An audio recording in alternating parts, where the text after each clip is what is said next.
Madlang people contestant number 2. Si Joyce Ganade, ang Cheryl Cruz ng Apayao.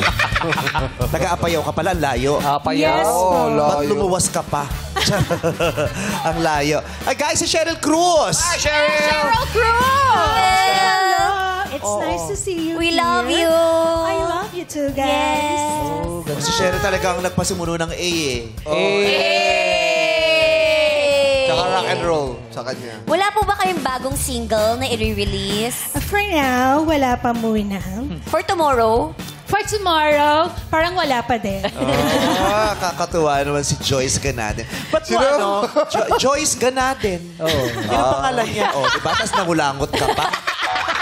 Kanina nagkutkot ng puso. Ngayon nangulangot. Kaya Baka mamaya jumingit ka na dito sa gilid. Oo, normal lang Bahay tayo. na. Ito lang ginawa nito. Normal. Siya si Joyce Ganaden. Ay, Hello. Oy, Cheryl Joyce Cruz. Ganade. Asa si Cheryl Cruz? Siya yun! Sorry Siya ba, si Cheryl? Cheryl Oh, sorry. Cruz. Bakit ano? Ba't mo pinipilit na Cheryl Cruz ka? Anong pinaglalaban mo? Bakit mo nilalaban? Sino ba man nagsabi na kamukha mo si Cheryl Cruz? Okay, nung grade 4 pa po. Ang tagal na pala. Ayan. Ang dami nagbabago sa atin sa katawan, sa itsura. Kung grade 4, sana sumali ka ng grade 5 ka. Hindi ngayon, 40 plus ka na. Abot pa yung grade Ang dami na Kalma lang, nagbago. Meme Vice. Kalma lang. Oh, kalma Ay, lang. sabi ko, Sige, sige, nung paliwanag mo. grade 4 pa ako, sinabi na nila na Cheryl Cruz. And then, dumating yung time ng pandemic, naghula-hula hoop ako. And then, binahanap ako ng mga fans ni Cheryl Cruz.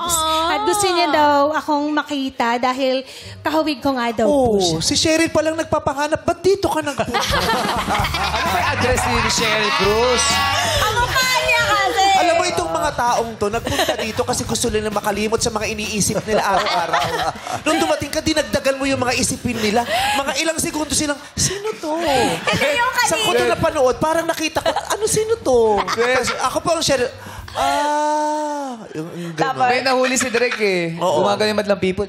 Oo. At saka yung dalawang magkasawa, nagaganunan.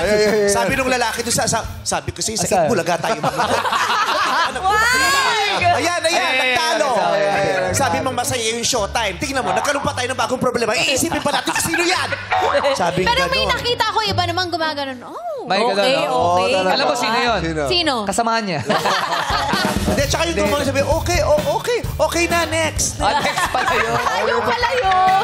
Eh, baka Cheryl naman. May angulo naman. Talaga, May hindi angulo. yung sinabi mo kanina na nasa gilid tayo. Ay, ano? Nung pagtingin, sabi mo, kala mo si Romnick. May angulo, Bred. May angulo. Ako nga may pagka-Alma conception ng konti. Hindi, ako Vivian Velez. Ako nga, may Inday Garutay ako na.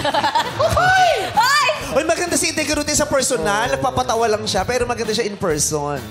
May pagkadalian. Dali ng Carvajal. Oh, kasi magkamag-anak yun. Si Dalian at saka si Inday Batida.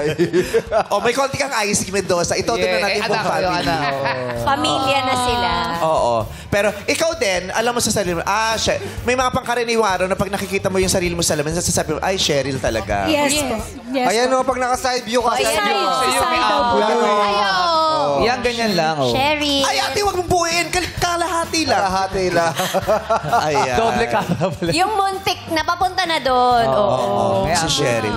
Pero kasi dito naman, ang ano lang naman, kung naniniwala sila. Yes! Diba? Naniniwala siya si Cheryl. Oo. Tsaka idol talaga nila eh. Bahala na tayong mamroblema doon. Basta siya naniniwala siya si Cheryl.